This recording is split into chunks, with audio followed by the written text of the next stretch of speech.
Hello viewers, welcome to ஆச்சி சமையல். இன்றைக்கி வாழைக்காய் வறுவல் நியூ ஸ்டைலில் பார்க்க போகிறோம். இப்போ பாருங்கள், வாழைக்காய் இந்த மாதிரி நறுக்கி வச்சுக்கோங்க. உங்களுக்கு எந்த மாதிரி டைப்பில் வேணுமோ அதே மாதிரி உங்கள் ஸ்டைலில் நறுக்கிக்கோங்க. நான் வந்து ஒரு வாழைக்காயை பாதியாக நறுக்கி அதில் இப்படி ஹாஃபாக நறுக்கியிருக்கேன்.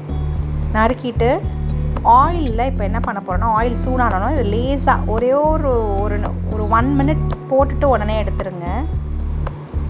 போட்டு திருப்பி விட்டுட்டு எடுத்துருங்க. அந்த மாதிரி எல்லா வாழைக்காயும் அந்த மாதிரி வறுத்து எடுத்துருங்க. ஸோ வறுத்து எடுத்து வச்சுருக்கோம். இதை மாதிரி இது கொஞ்சம் கிறிஸ்பியானா இருக்காது, கொஞ்சம் நல்லா சாஃப்டாக நல்லாயிருக்கும், ரொம்ப நேரம் ஆனாலும் நல்லாயிருக்கும்.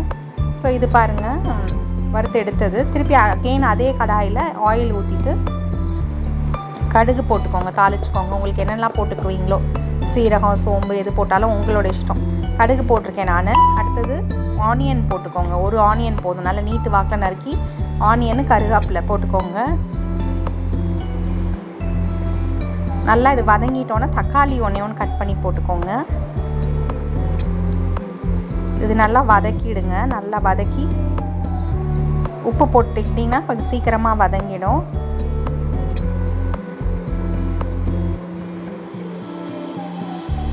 நல்லா வதக்கிட்டோன்னா அந்த வாழைக்காய் நம்ம வறுத்து வச்சுருக்கோம்ல, அதை வந்து நம்ம போட்டுக்கலாம். போட்டுட்டு திருப்பி இதுவும் அந்த வெங்காயம், தக்காளி, அந்த சாஸ் அதில் இறங்குற வரைக்கும் ஒரு 2 மினிட்ஸ் நம்ம வந்து நல்லா இதிலே எண்ணெயிலே வதக்கிக்கலாம்.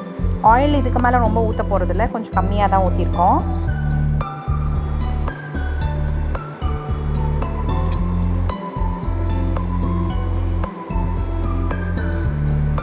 ஸோ நல்லா வதங்கியாச்சு.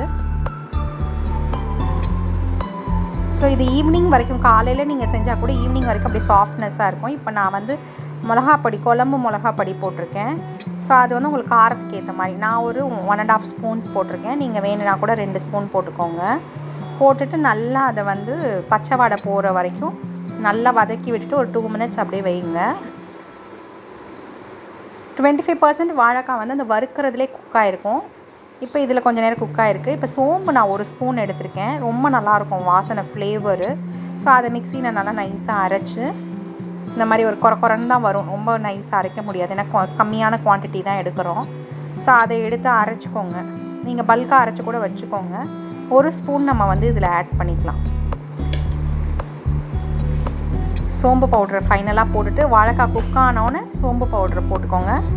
போட்டுட்டு நல்லா அதையும் பெரட்டி விட்டு ஒரு 1 மினிட் அப்படியே அதிலே இருக்கட்டும். ஸோ நல்லா அந்த ஃப்ளேவர், நல்ல வாசனை வரும், உங்களுக்கு சாப்பிடும்போது கூட அந்த வாசனை வரும். ஸோ வாழைக்காய் ஃப்ரை வந்து ஓரளவு குக் ஆகிடுச்சு. ஒரு 2 மினிட்ஸ் கழித்து நம்ம அடுப்பு ஆஃப் பண்ணிடலாம். உப்பு பத்தலை, ஸோ நான் இன்னும் கொஞ்சம் போட்டிருக்கேன். ஸோ போட்டு நல்லா கிண்டி விடுங்க. உப்பு கிண்டி விட்டுட்டு பாருங்கள், ரெடி ஆகிடுச்சு வாழைக்காய் மசாலா. இது ரசம், சாம்பார், தயிர், எந்த சாப்பாடுக்கு வேணாலும் நீங்கள் வச்சு சாப்பிட்டுக்கலாம். ரொம்ப அழகான வாழைக்காய் வறுவல் மசாலா, வறுத்த வாழைக்காய் மசாலா ரெடி ஆகிடுச்சு உங்களுக்கு. ஸோ இந்த மாதிரி டைப்பில் செஞ்சு பாருங்கள், உங்களுக்கு ரொம்ப பிடிக்கும்னு நினைக்கிறேன். ஸோ வீடியோ பிடிச்சிருந்துச்சின்னா லைக் பண்ணுங்கள், ஷேர் பண்ணுங்கள், மறந்துடாமல் சப்ஸ்கிரைப் பண்ணாதவங்க பண்ணிக்கோங்க. ஸோ எல்லா வீடியோவும் உங்களால் பார்க்க முடியும்னு நினைக்கிறேன். பிடிச்சிருந்துச்சுன்னா லைக் பண்ணுங்கள். Thank you friends. அடுத்த வீடியோவில் நம்ம பார்க்கலாம். பாய்.